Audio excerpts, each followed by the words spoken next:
Welcome to Cloudy with a Chance of Learning. Bill Taylor in the Ken's 5 Digital Center on a Tuesday with Taylor.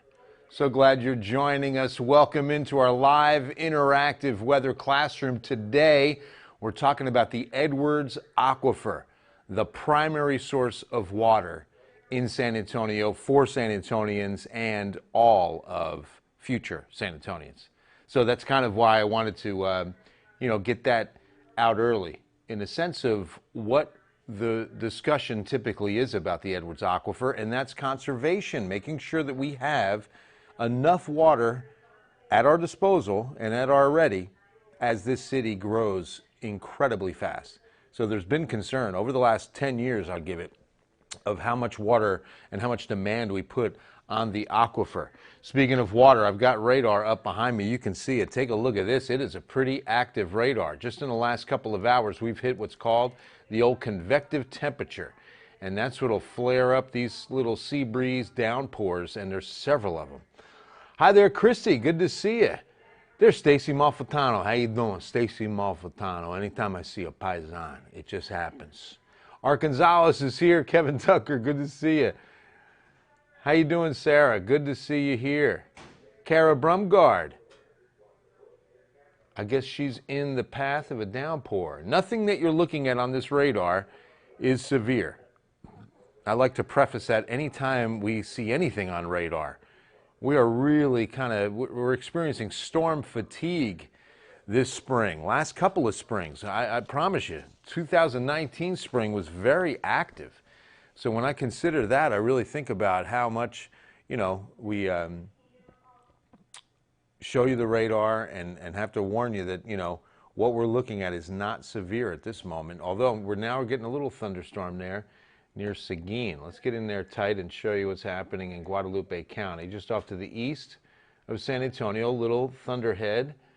Just off to the west of Seguin and crossing I-10. That's a really healthy downpour. And if you've been out today, and I was out for a bike ride today, you'll see that a lot of the clouds, are holding a lot of good Gulf moisture. We've got a tremendous amount of what we call the precipitable water. There's a good word, precipitable.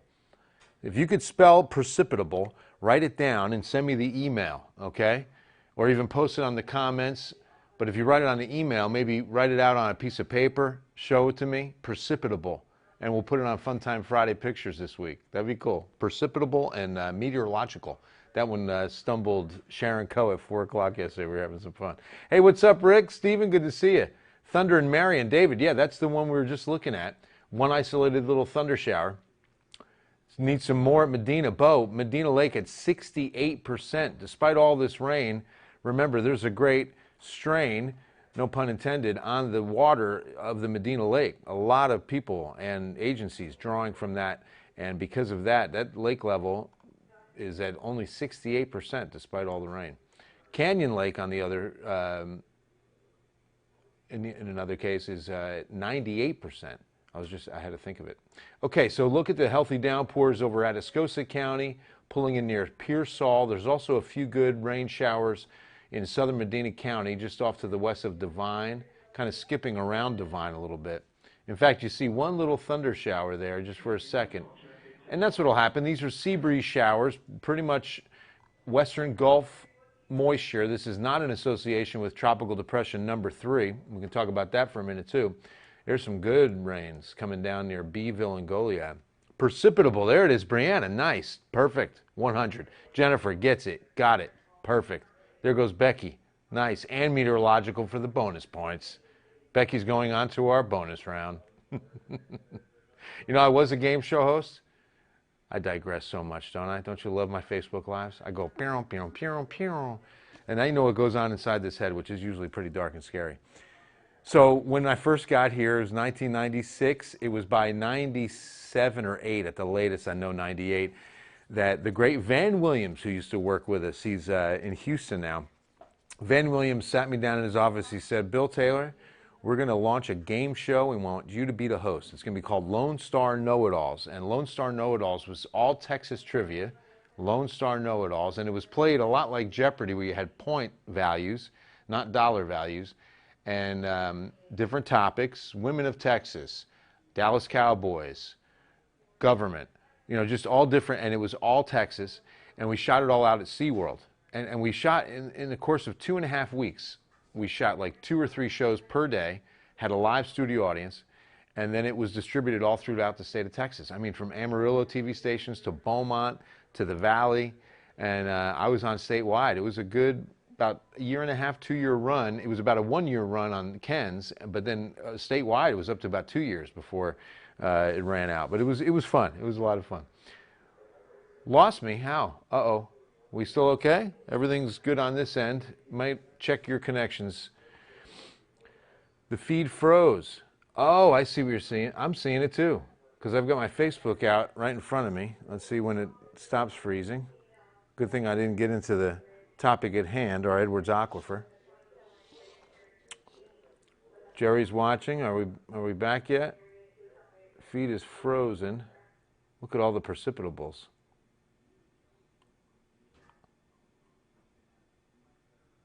I don't know if we're unfrozen or not. Throw me up some hearts if we're unfrozen. I see frozen. There we are. Now, I don't know if it's picking up where we left off. Uh-oh.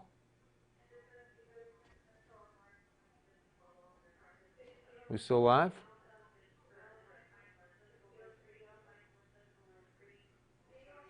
I don't know if we're live or not. Might have to give a text. Let's see. Okay, that's...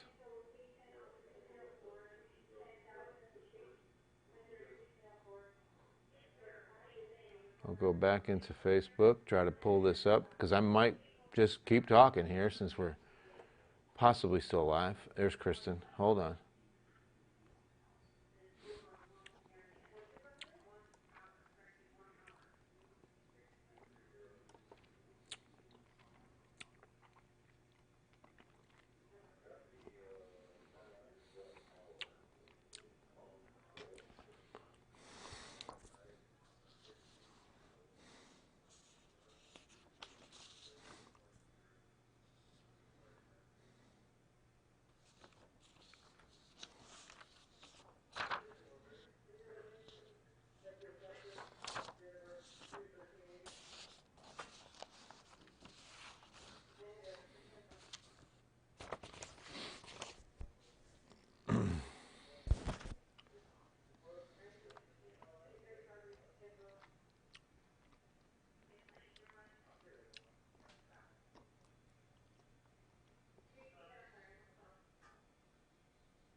One, two, 1, 2. Mic check, check, check. Oh, we're live. We're back. I think we're up again. I'm going to go back to the Ken's 5 page. As you're looking at that radar screen, again, sea breeze downpours. Nothing you're looking at is severe. Just some good, healthy Gulf breeze thunder showers. We are back. Hello, Rick. Hey, Jim. Good to see you, buddy. I knew Addison was on. I hope Addison rejoined us. Good to see you, Virginia, in the hizzy. Hope you're doing all right. What's happening in the old Ken's 5 Digital Center? And it's so nice to be in here and not have to talk about severe weather. Right? We are back on. Hi, Brianna. I see you. Everybody all right? It's me, Bill Taylor, in the Ken's 5 Digital Center on a Tuesday with Taylor. Having a wonderful Tuesday. I hope you and yours are blessed and safe and healthy. Speaking of healthy, downpours all over. These are good downpours. In fact, it was near Marion we had somebody watching. You can see St. Hedwig. There's Santa Clara. Just off to Seguin's west is a little isolated thunder shower. Don't leave me again. Just now started coming down in Marion. Okay, David, you won't see anything severe. Just a nice cool down in the temps, of course. John's in Austin. Love it. Hope you're watching K-View in Austin. That's our sister station. Just trying to stay sane. What seems in an insane world, right, Virginia? Exactly. That's why I love the weather. We're Switzerland in this whole thing. I don't have to get into any of it, discuss any part of it, and I stay away from it all. I don't even watch the news when I'm at home. Like this morning, I put on SportsCenter. They're talking about it all. I'm just like, So I put on Friends. Just not my gig, rather. Don't do politics. Okay, so widely scattered, and again, nothing severe. These are just going to be some healthy downpours that'll sometimes, again, produce isolated thunderstorms like we're seeing heading towards New Braunfels. I would prepare for that heavy rain. It's actually already underway for New Braunfels. Good heavy rain coming down. Hey, Sonia, good to see you. Hearing thunder in Seguin, but yeah, you probably won't get that rain. Maybe a little bit of light rain shortly, Elizabeth. New Braunfels, Lewis, you can prepare. Heavy rain's coming your way. More rain in more Texas for Bobby. What's going on, man? We had a good rain outside Marion. Hey, Deb. 100%, right? Right, Virginia? It's just sad. It's just sad. You know, the great Mike Vigil, I've got to give him some props. One of our photojournalists here tweeted it out. Follow him on Twitter today. If you're not already following Bill Taylor, of course, Bill Taylor, Ken's 5, but Mike Vigil, V-I-G-I-L. On May 30th, he said, look, you know, May 30th is going to be a day that we will never forget, the dichotomy of what's going on in the United States. While we launch SpaceX and NASA partnership, private, sector launches a rocket. First time we've been in space in 10 years. Astronauts from NASA, the great partnership they had. We're airborne, we're orbiting. Wonderful big day in our nation's history, right? And then that night, our cities are burning. And it's just the dichotomy of what occurred on the same day. I mean, that really is, unfortunately, America today, right? We've got to handle both sides of it. Dorothy's in a Holosian. I'm a proud Holosian. McKinney, Texas. Hey, Grace. EMS station at Odom. All right, Roel. God bless you guys in your work. Some first responders are joining us. Love you guys. Anytime I usually see, I haven't been eating public as much, but anytime I see just a few, if there's like 15 of you, I kind of pass. But if there's just like a handful, I'll usually buy their meal. I always enjoy doing that. The girls love doing it. My daughters love doing that. Anonymously. We don't even say it. Hey, well, yeah, now that I've said it, I guess it's not anonymous. Linda's in Atascosa. I think you're going to get some rain soon. We were just talking about y'all down there. A few little thunder showers, okay, just outside of Pleasanton, more to the south. 2 rain showers this morning for Lytle already, see? Hey, Dorothy, another proud Holosian. Oh, that's the same Holosian. Hey, great seeing you, Jessica. What's going on? Hey. Is that what it? Hey. God bless Houston. Amen, Maria. Feeling like it's Friday. It's only Tuesday, Brianna. Wow. Just don't behave like it's Friday on a Tuesday. That's when you get in trouble fast, right? I wanted to share with you, yesterday began hurricane season 2020. We are expecting an active season. As a matter of fact, we already have a tropical depression down to our south. Oh, I take that back. We have tropical storm Cristobal. Cristobal's got winds of 40 miles per hour and just sitting still. It's a baby boy sitting still in the Bay of Campeche, right off the coast of the Yucatan. Okay, is the center of circulation with this. Southwest at 3 miles an hour. And this is what's going to happen. Next couple of days, it's just going to be sitting in that bay. Obviously, it's doing a little bit of strengthening. It's out over open water, so we do expect it to strengthen. But this was the Pacific, Eastern Pacific's first tropical system of the season, and it made landfall near San Salvador and moved north and reemerged out over open waters of the Bay of Campeche. And now, it was a tropical depression yesterday, now our 3rd named storm, and it's only the 2nd day of the hurricane season, right? So the commissioner of the Texas land, okay, I always kind of find that coincidental, right, or ironic. Texas land, watching for landfall. George P. Bush, encouraging all Texans to prepare for the hurricane season. I like this list, and that's why I wanted to share this with you before we get into the Edwards Aquifer. Number 1, know your risk. know where you are. So in San Antonio, we're more of an evacuation city in a hurricane situation. The southeast Texas coast, Port A, Corpus Christi, Rockport, they'll all come here in the event of a threatening landfall. So know your risk, know where you live. Obviously, anywhere between here and there, and as the closer you get, the risk increases. We usually see big bands of strong thunderstorms with hurricanes. That's why 1986 will always be familiar with a lot of you. That was when tornadoes dropped down in San Antonio off Hurricane Gilbert, which made landfall in Mexico, but one of the squall lines traveled far enough north to impact San Antonio. Those are squall lines that typically produce dangerous thunderstorms with sometimes hail, but small little EF0s and EF1s, the typical tornadoes for us. But they won't form the big wedge tornadoes. Those squall lines from hurricanes just get a lot of good wind energy, and they'll spin up those little EF0s, EF1s. Gather supplies. Keep in mind each person's needs. Have everything prepared for 3 days. So if you have interest or loved ones on the coast, secure your documents. Make sure all your personal documents are in a good, safe place. Make an evacuation plan so that you know where you're going.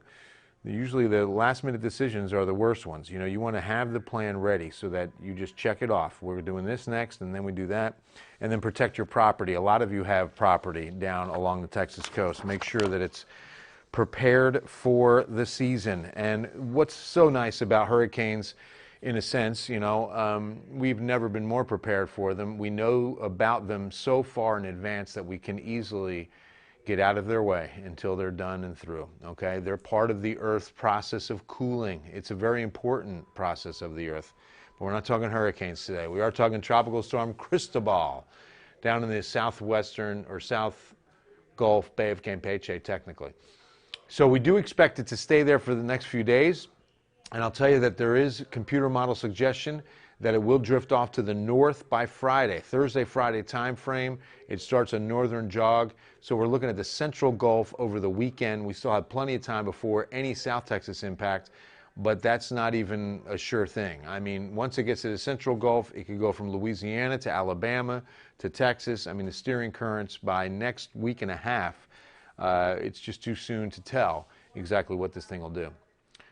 Emergency kit box for the season ahead just in case. Virginia, awesome plan. See, that's what I'm saying. I mean, always have, even just in your house, have the tornado action plan known and well rehearsed if necessary in your home for your family. You know, make sure everyone's aware. If this happens, this is what we do. Because again, last minute decisions sometimes aren't the best ones. A depression is like a Texas rainstorm. Cat 1, sometimes 2 is like a Texas thunder. It sure is, Sherry. That is the truth. It really, a lot of those thunderstorms in these kind of tropical lows are garden variety thunderstorms in South Texas.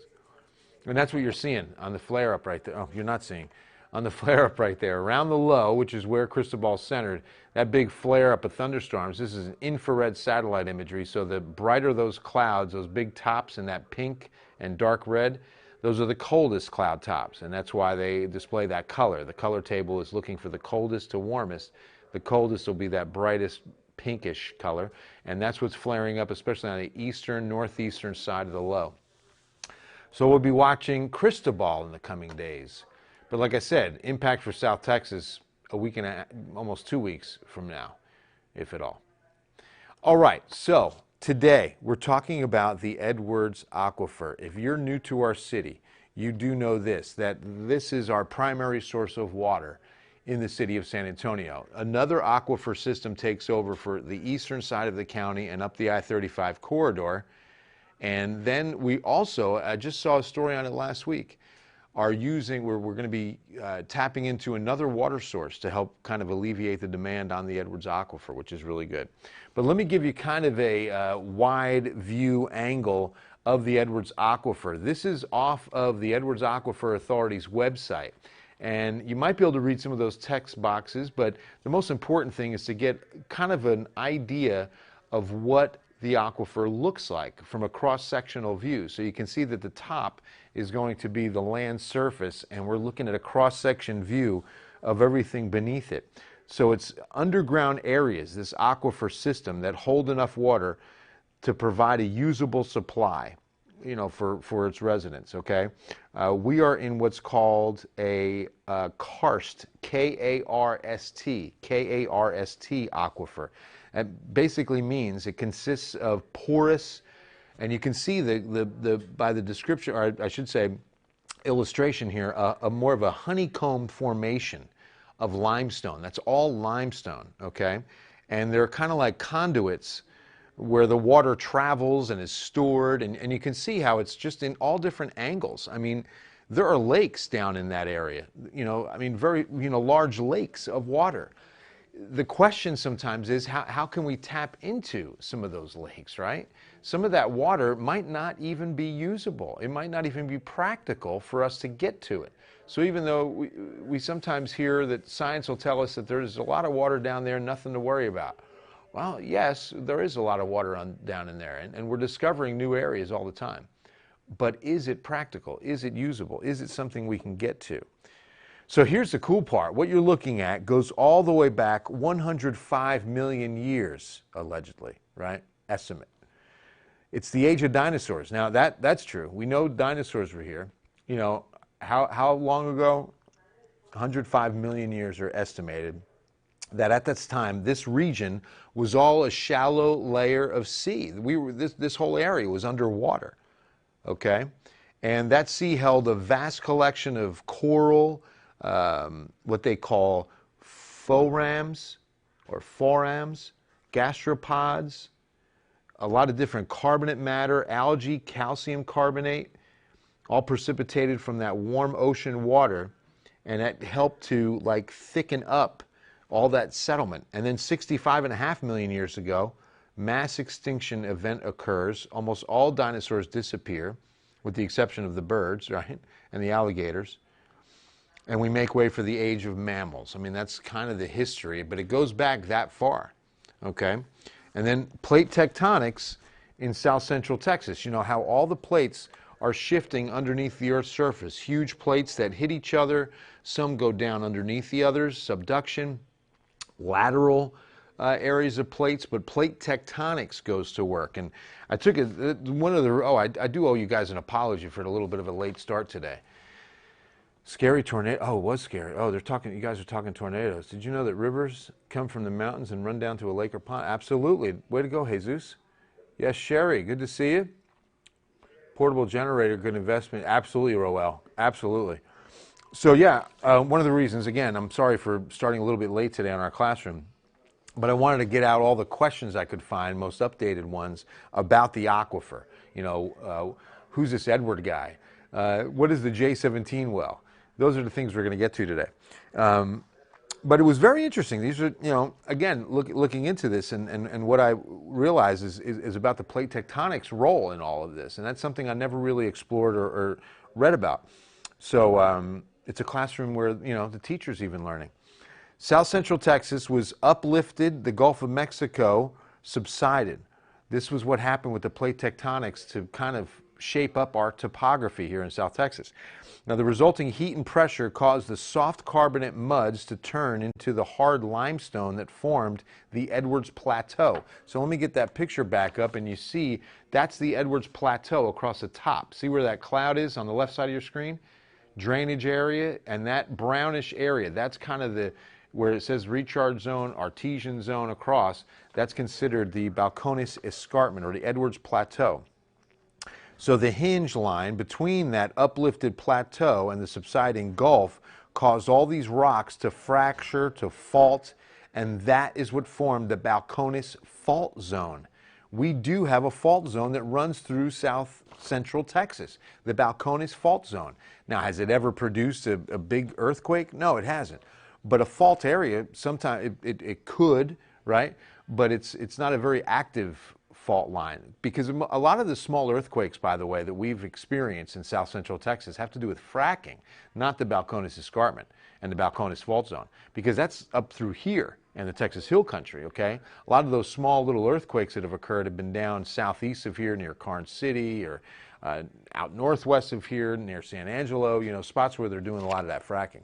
All right, so let me go back to this and show you that, again, the Balcones Fault Zone and where it reaches that southern edge of the Texas Hill Country. Edwards limestone formed the Edwards Plateau, and it drops down by the faults in the forms of the recharge zone for the aquifer, which you see right across the top. Okay, so what happens? It's kind of like a water flow, in the sense that as it runs off through that drainage area and the recharge, it seeps into that artesian zone and then and then into the aquifer, and it's part of that hydrologic cycle.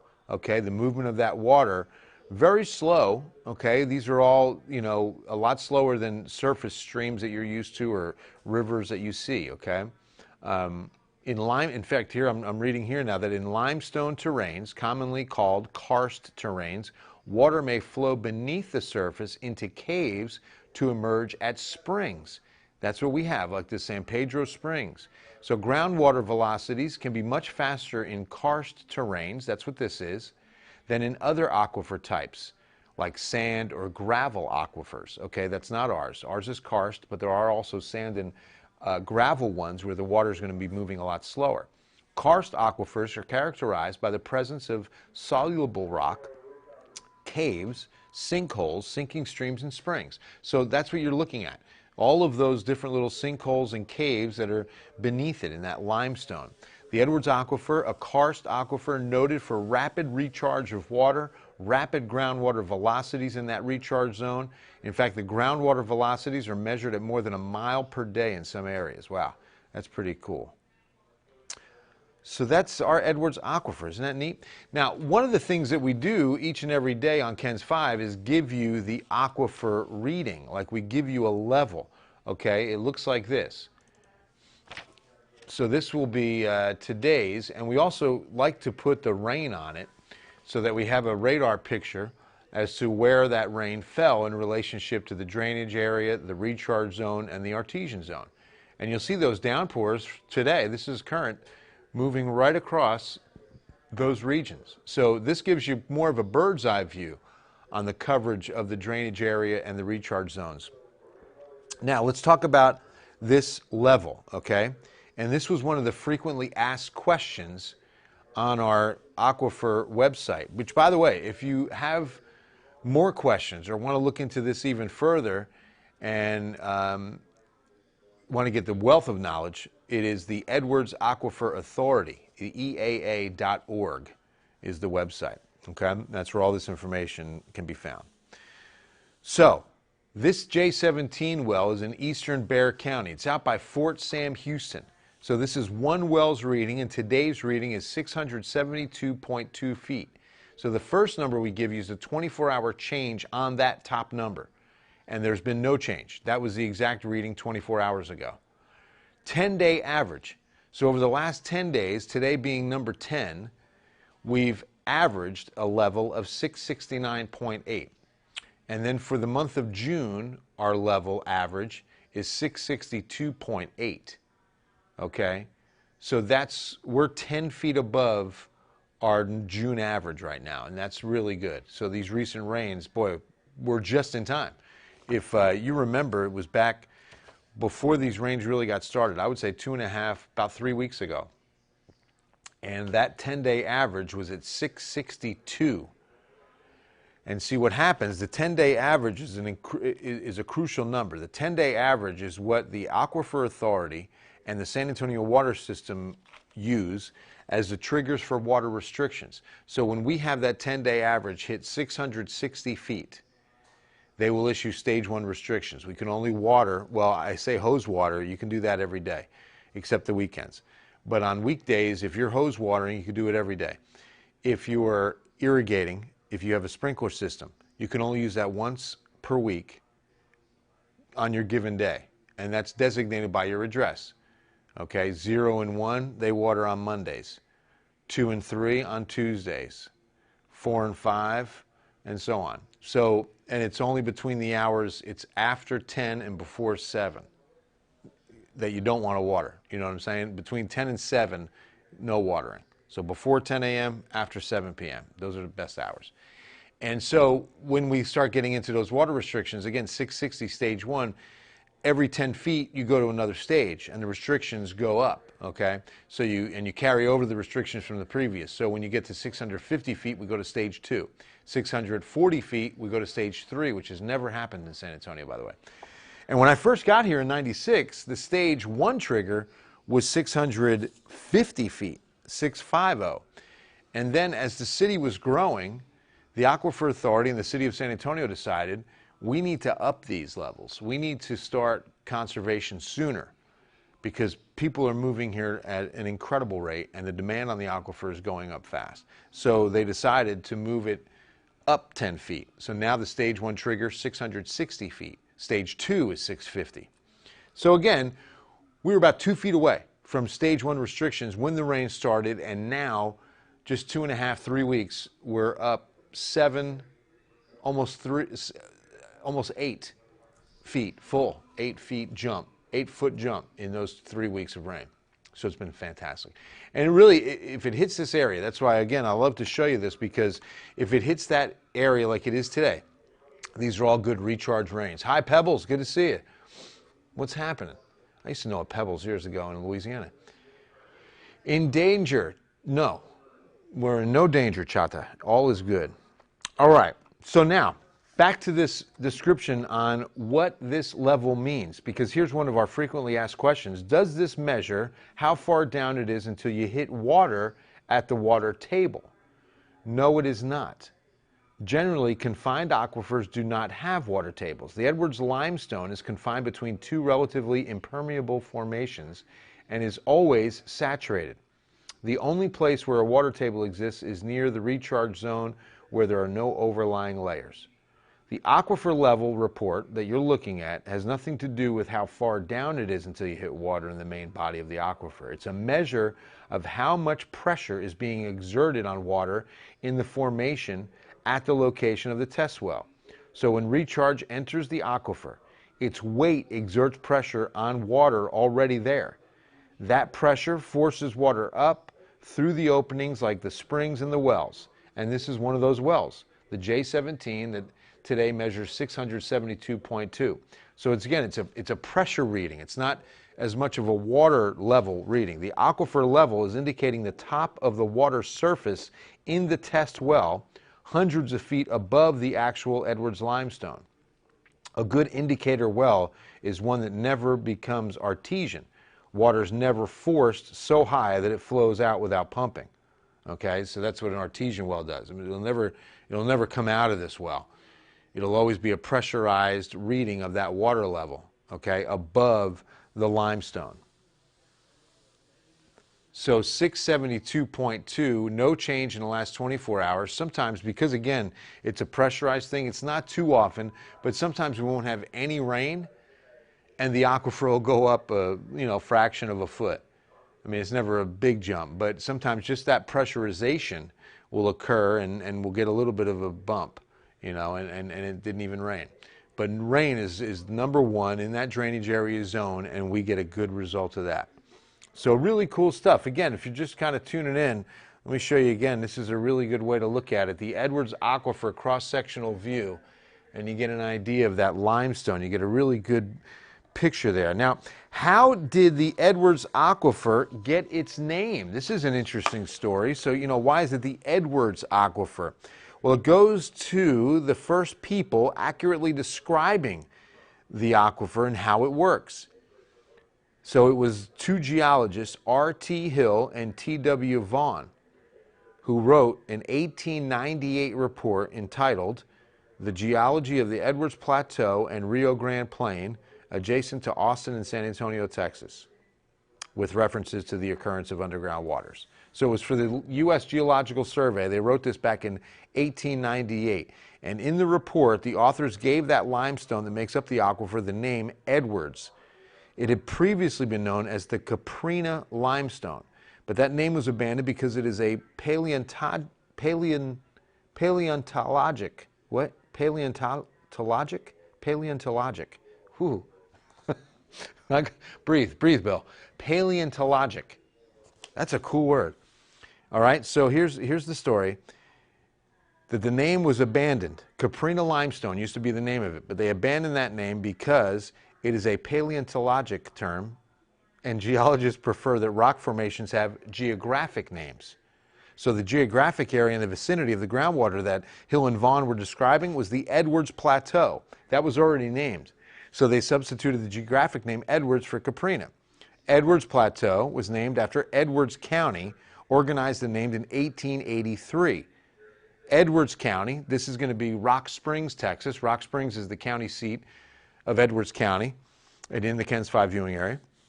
In fact, you can see it on, let's see, this one. There's Rock Springs, that big county all the way to the left. That's Edwards County, named for Hayden Edwards. Hayden Edwards lived in Nacogdoches, which is East Texas, and was an impresario, or a holder of land grants in West Texas. He never succeeded in bringing any settlers to his grants, and there's no evidence that he so much as even saw the region. But he was the original landowner, so it was called Edwards County. Cool. Hayden Edwards is the Edwards of the Edwards Aquifer from Edwards County. So I remember it being that it was Edwards County and it was all related, and the Edwards Plateau, but you know, that plateau in Edwards County came first, and then those two that discovered and wrote the report, the world of geology said, we really need more of a land name for the geography of it. And so they got the Caprina was taken out, Edwards was substituted. All right, pretty cool. Edwards Aquifer 101. So it's important that you conserve water, guys. It really is. I mean, this strain on this city, what was it, 17 to 18? 2017 to 2018, we averaged 66 new people here a day for an entire year. We saw a population increase in just that year of like 26,000 people. That's putting an additional strain on how much water we use. So let's conserve, you know, do what you can to conserve water. You should only, especially with the recent rains, you really don't have to do too much watering. And when you do water, time of day is crucial, before 10 a.m. And then once a week is plenty, a quarter of an inch once a week. Because again, right now, Mother Nature's doing a pretty good job. We've got good little downpours that have been occurring, and we're going to head into a bit of a dry pattern in the coming days. So you're going to start to dry out. Wednesday, Thursday, Friday, Saturday, Sunday, all dry days. We won't see any effect of that tropical storm, Cristobal, in the Bay of Campeche. But we will definitely go into a bit of a dry pattern that you're going to be doing some watering. So all I ask is that, again, you water about a quarter of an inch a week, okay, on a 7-day regimen. So now, the downpours, Mother Nature doing the watering today for us. Okay, Seguin, you may have missed out on that first little impulse, but look at that. Another little sea breeze thunder shower that formed right over Nixon is heading into southern Guadalupe County. It's going to be off to your south. You'll get some more rain out of that. So the first batch went east of Seguin. This one, it'll focus west of Seguin. Or, I'm sorry, west. Now this one will focus east. But either way, I think this second downpour, you'll get a little bit more rain. Here's some in downtown San Antonio, also Live Oak area. New Braunfels getting a good little thunderstorm right now, nothing severe. And then some isolated downpours up the 281 corridor near Castle Hills. Hola, Julio, ¿cómo estás? Dark clouds in Universal City for Virginia, absolutely. Yeah, you're going to see some of that rain right there. You see it's coming. You can see right over Shirts, no thunder or lightning, but we could see that develop. About a 40% coverage. It's almost playing out perfectly throughout the afternoon and evening. And then a lot of these are driven by heat and daytime, sunshine. So they'll probably start fading out in the early evening. And then we're heading into a dry pattern. But all eyes are on the Gulf. And now Tropical Storm Cristobal in the Bay of Campeche, and what that storm is going to do. We'll have some new computer guidance on that for you this afternoon on Eyewitness News First at 4, so make sure to join us then. So glad you could tune in for Cloudy with a Chance of Learning. We'll see you tomorrow. Tomorrow's topic, the art of forecasting. It is a true art form. How Picasso did it. Take care. I love you guys. You know I mean it. Have a wonderful Tuesday.